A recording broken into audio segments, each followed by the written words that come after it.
What is up, everybody? Welcome into episode 47 of the Brahma Bullpen, the episode where we're going to talk about beating the number one team in spring football freaking history, folks. The Ponies came down to San Antonio, came down to the cow pasture, and left with the big old fat L. Let's go, Brahmas, baby. Our defense was locked in, shut down.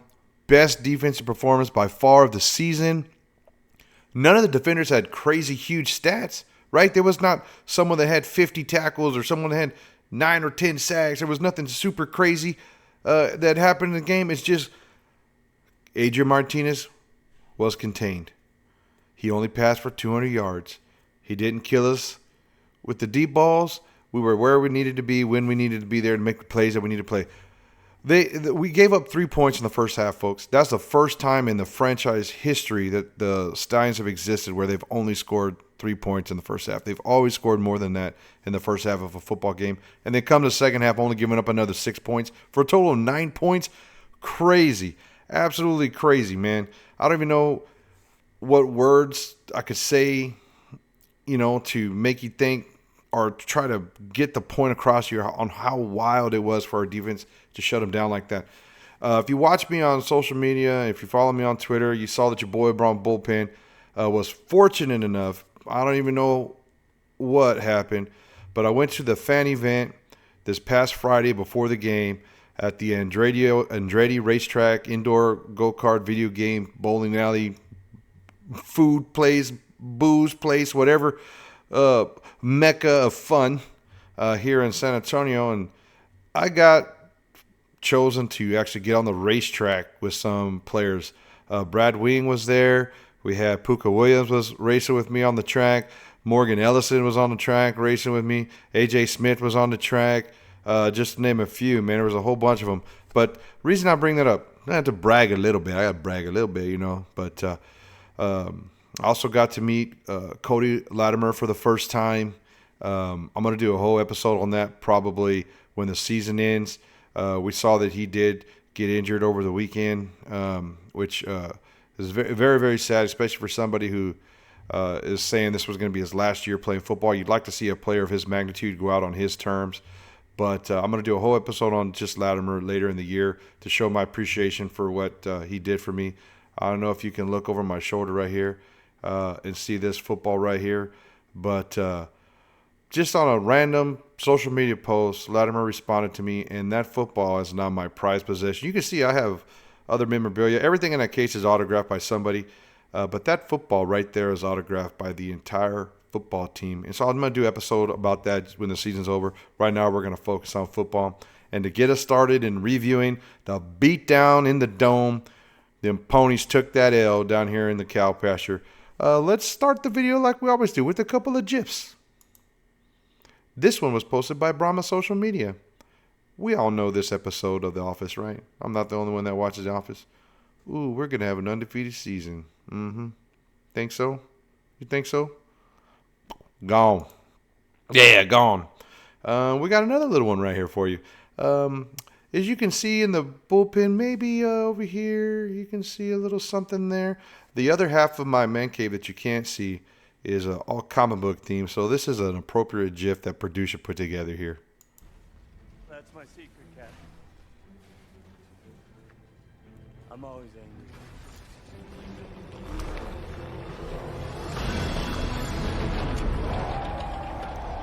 angry. Yeah.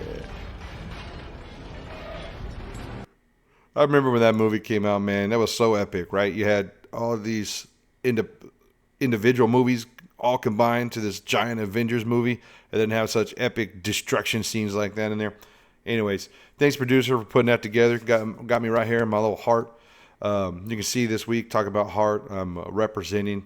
I got my Brahma swag on. This is a free shirt they gave us when we got on the field this past weekend. Watch social media. You might see some pictures of that. But we got to get down on the field after. It was almost like a college atmosphere where we stormed the field. But it wasn't a field storming. They let all season ticket members on the field for a giant photo after we beat Birmingham because it was the last home game of the season, theoretically, unless we win next week. That'll be preview episode stuff.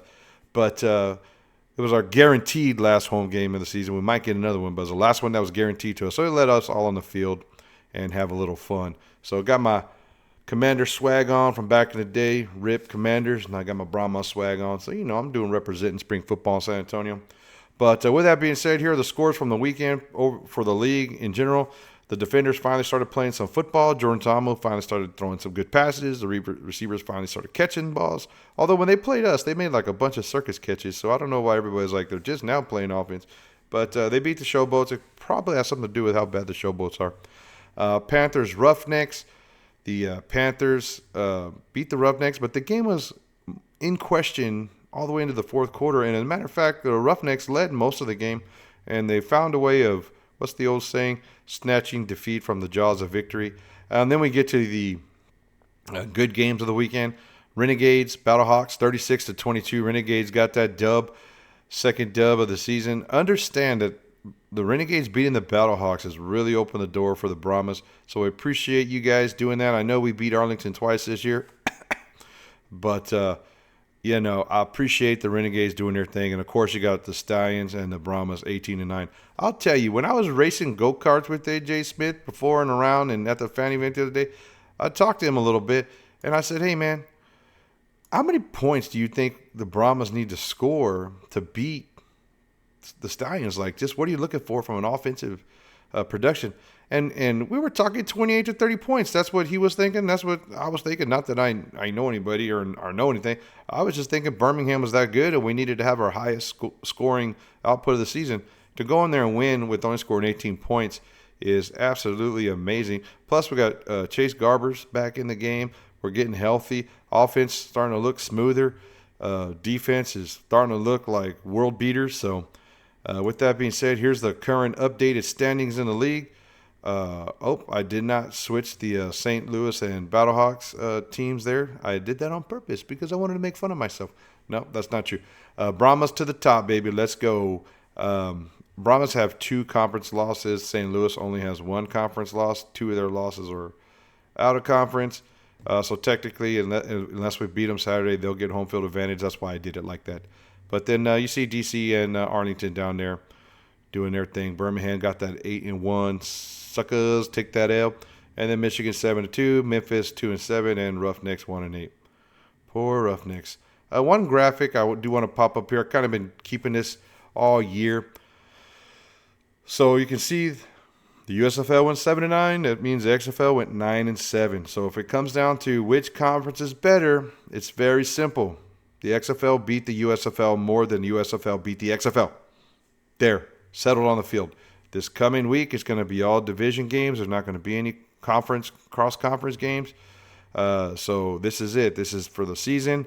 And if you look on there, the Brahmas went undefeated against the USFL. That's right. You heard me. The Brahmas beat every USFL team. So what does that tell you? That the Brahmas are better than every team in the USFL. I don't care what nobody says, right? That's just the way that it is. With that, let's get into some highlights. First thing we're going to do is show this early on in the game, this huge catch by Cody Latimer, and also the illegal hit that made him miss the rest of the game. Hopefully not the rest of the season. Here's Dormady, who played his high school ball, and Bernie just up the road. And last season with Orlando, that was his dude, Cody Latimer. He makes the catch for 25 yards, and we have a flag. Yeah. I think he was obviously going down. You know, it's a fast game, and I don't like to say someone was trying to do something dirty. All I know is it ended up being dirty.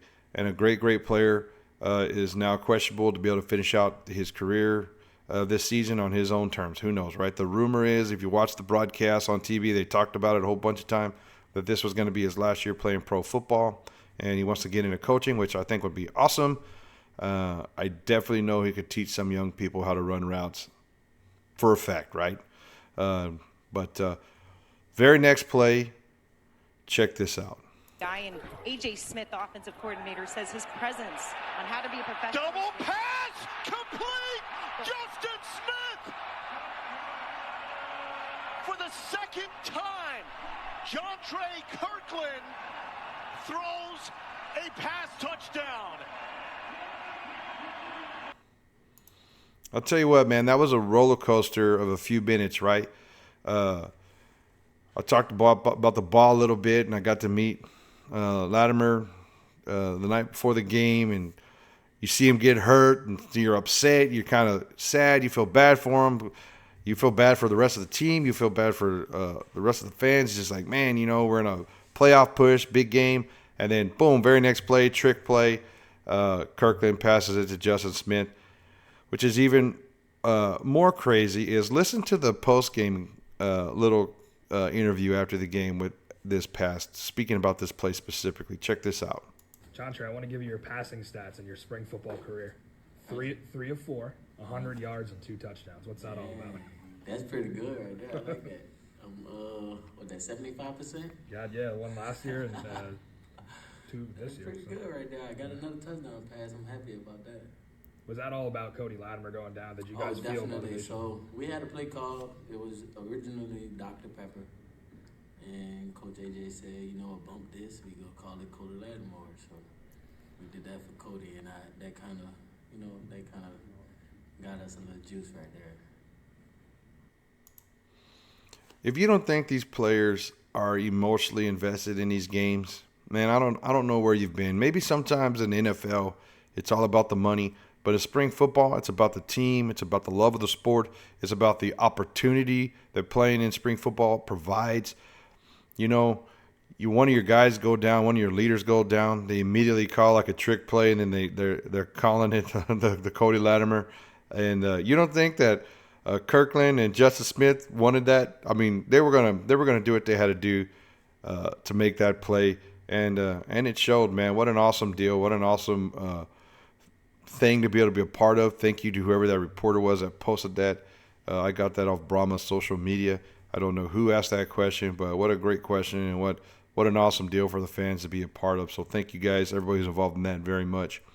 Brahma's just fought hard all game.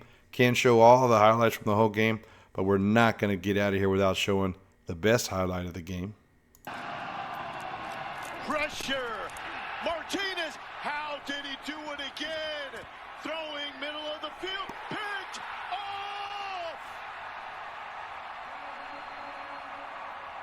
Tease Tabor could have just put an end to the 15-game winning streak. Tabor is one of those guys that has been filling in since Phillips got hurt and kind of going in and out of the lineup.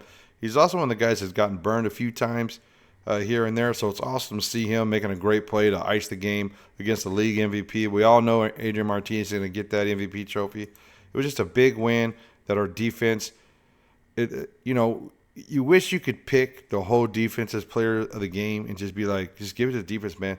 Our team is defensive-led. Our offense does what it has to do to win the game. Another thing, if you don't think this game was big, check out another post from Chase Garbers after the game. And watch for the photo bomb coming there at the end. Brahmas Nation, huge win, taking down the Stallions here in the Alamo Dome. Excited for next week, excited for the playoffs. Go Brahmas. My boy Alex in there getting that little dub shout in. Way to go, guys. But just to talk about the defense a little bit, you can see how everybody was excited. Everybody wanted to beat the Birmingham Stallions, right? But when the season started, Wade Phillips at a pep rally fan event in the Dome, he said he wanted to have the #1 defense in the UFL, right?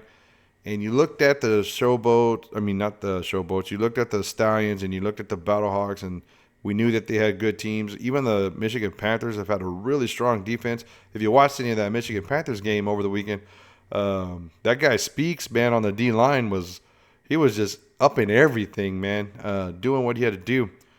But the #1 scoring defense in the league lives down here in the cow pasture, down here in the Alamo Dome. If you look at this graph here, we've given up a total of 140 points through 9 weeks. That's 15.5 points per game, and that's first in the league. I will tell you, we got a game coming up against the Battlehawks this week, and if you look at all those scores, the only time where I feel like we gave up too many points was week 3 versus the Battlehawks here in the Alamo Dome. So, it's not going to be easy. this weekend, locking up home field advantage. But make no doubt about it, the Brahmas want home field advantage. Wade Phillip has the goal of having home field advantage, and he wants this defense to be ranked number 1. So there's still work to be done. But so far, they're doing the work that Wade Phillips wants them to do. If our offense can score 25 points, I think we're pretty much unbeatable because you're not going to score over 20 on us. Look at those scores, 12, 19, 9, 15, 18, 12, 15, 9. Okay? We just need to score 25 because you ain't going to score more than 20. That's all there is to it. Let's look at some of the stats from the game this past weekend. Week 9 stats, of course, you see the final score 18-9. Brahma's now 7-2. The Ponies are now 8-1. And yes, I can call them the Ponies now because we beat them Ponies. Come on, let's go. A little wet my whistle there. A little wet my whistle out here in the cow pasture. Before I go any further, if you're still here, please like, share, subscribe. You know, we're starting to get some good footing on YouTube. We're starting to get interaction. I had some fans come by the tailgate this past weekend. We had some drinks, played some cornhole. Appreciate all you guys showing up. Thanks for having fun with us. And then we even got down on the field all together after the game too, so that was awesome, man. We had a lot of fun. But like, share, subscribe. Look us up, United Football Media, at SA Brahma Bullpen on the socials. But we got the stats here. Brahma scored 3 touchdowns to Birmingham's 1. There you go, right? What else do you need to know? Field goals, 0 for 1 for us. 1 for 1 for them. 70% completion percentage. That is Chase Garber's completion percentage. Dormady left the game after the first 3 possessions. He had a 75% completion percentage. Kirkland threw 1 pass and was for a touchdown, so he had a 100% completion percentage. But I did want to pad the stats by including those, even though overall it did add to our completion percentage, right? But Chase Garber's had a 70% completion percentage in his first game back.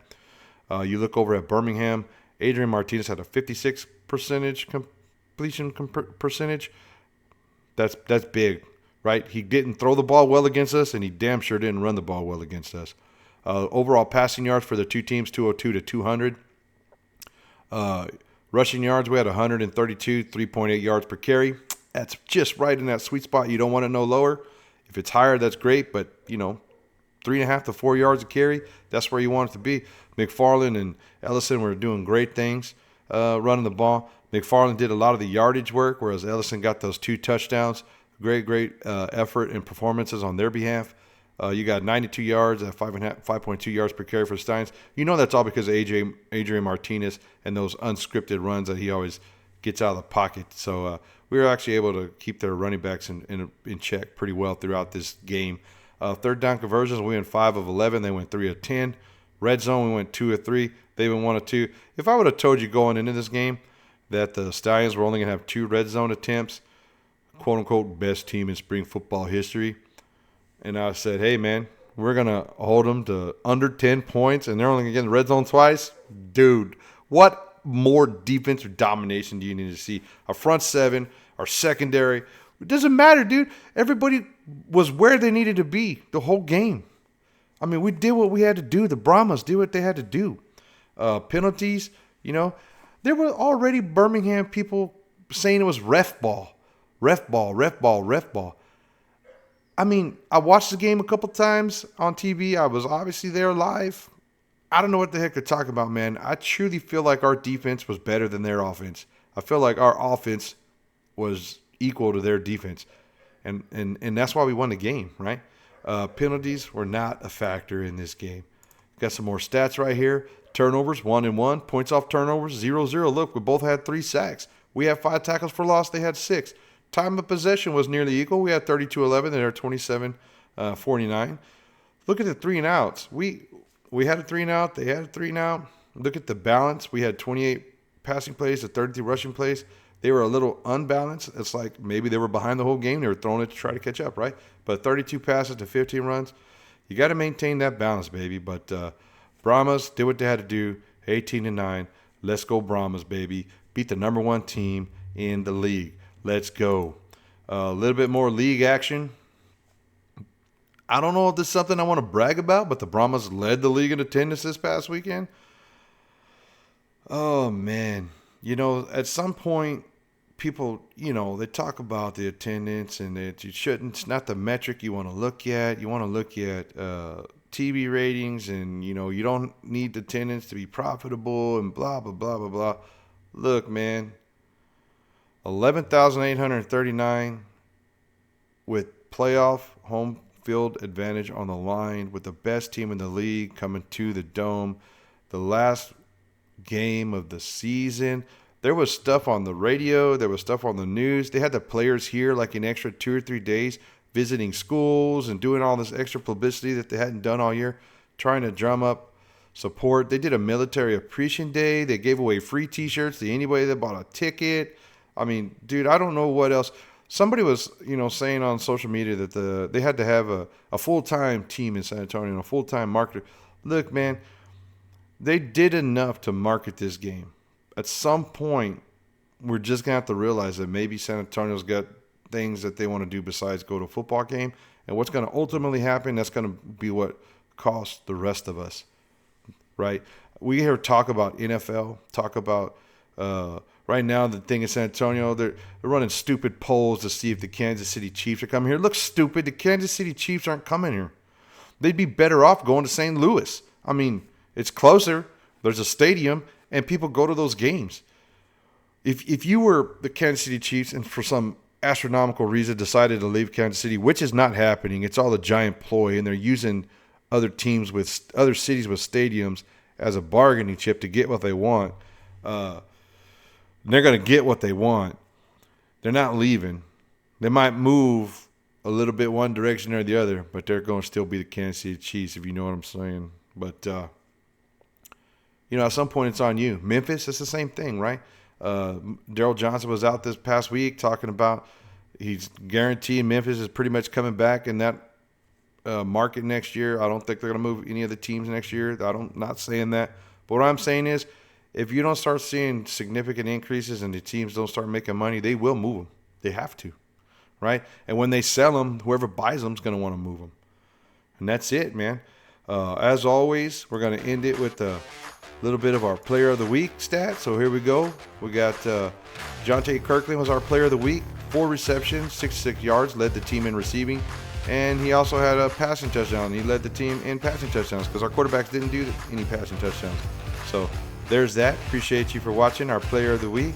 And we're going to go ahead and get out of here with a horns forward. Let's go, Brahmas. Don't forget, we got a preview episode coming up. We've got a very special guest in our preview episode dropping on Thursday this week where we break down the Battlehawks game. Let's go, baby. Live from the Cowpatcher. Horns forward. Let's go, Brahmas.